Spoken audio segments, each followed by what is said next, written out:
지면으로 알아보는 인천 소식, 신문 속 뉴스입니다. 각 신문사별 헤드라인입니다. 먼저 기호일보는 인천시와 미추홀구가 추진하는 미추홀 세무서 신설일, 지난해에 이어 올해도 어렵게 됐으며 이는 정부의 공무원 정원 동결 기조 때문이라고 보도했습니다. 인천일보는 저출생 해소 등을 위한 정부의 정책 대출이 이어지고 금리가 인하될수록 인천 가게마다 빚이 불어나고 있다고 보도했습니다. 이 소식 잠시 후에 자세히 알아봅니다.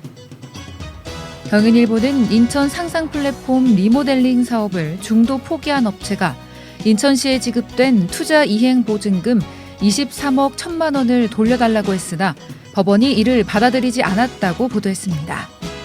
중부일보는 수도권 기초단체장 중 처음으로 보궐선거가 치러지는 강화구는 벌써부터 후보 경쟁이 치열하다고 보도했습니다. 이 소식도 잠시 후에 자세히 알아봅니다. 그럼 인천일보 기사 자세히 알아봅니다. 한국은행 통화금융통계 자료를 따져보면 예금은행 인천지역 주택담보대출 잔액은 지난 1분기 기준 47조 241억 원으로 현재 인구수로 나누면 1인당 1,562만 원씩 돌아가며 반면 부산은 1인당 평균 주담대가 1,550만 원으로 인천보다 12만 원 정도 적다고 보도했습니다. 더불어민주당 이현희 의원이 국토교통부에서 받은 자료에 따르면 신생아 특례대출이 시작된 지난 1월 29일부터 지난달 21일까지 인천 대출 신청 건수는 1,279건에 육박했으며 상대적으로 집값이 낮은 인천 등의 신생아 특례대출 수요가 더 몰린 것으로 풀이된다고 전했습니다.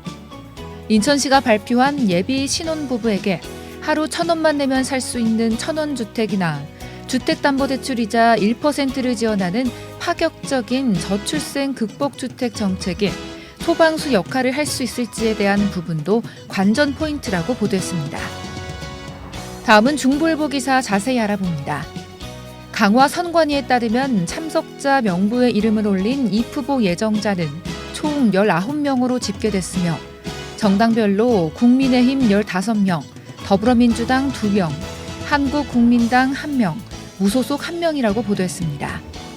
국힘에서는 곽근태 평화에너지테크 대표, 김세환 전 중앙선거관리위원회 사무총장, 김순호 전 강화 부군수, 김지영 방방곡곡뉴스 대표, 나창환 서해 장례문화원 대표, 문경신 전 강화군 국장, 박용철 인천시 의원, 안상수 전 인천시장, 안영수 전 인천시 의원이 명부를 작성했다고 전했습니다. 민주당에서는 한상훈 전 국회 입법정책연구회 이사와 한현희 강화 미래발전운동본부 대표, 한국국민당은 이승일 전 우리투데이 대표, 무소속으로는 김천용 씨도 명단에 포함됐으며 강화군수 보궐선거 예비후보가 20명은 좋게 넘을 것으로 보인다고 보도했습니다. 지금까지 신문 속 뉴스였습니다.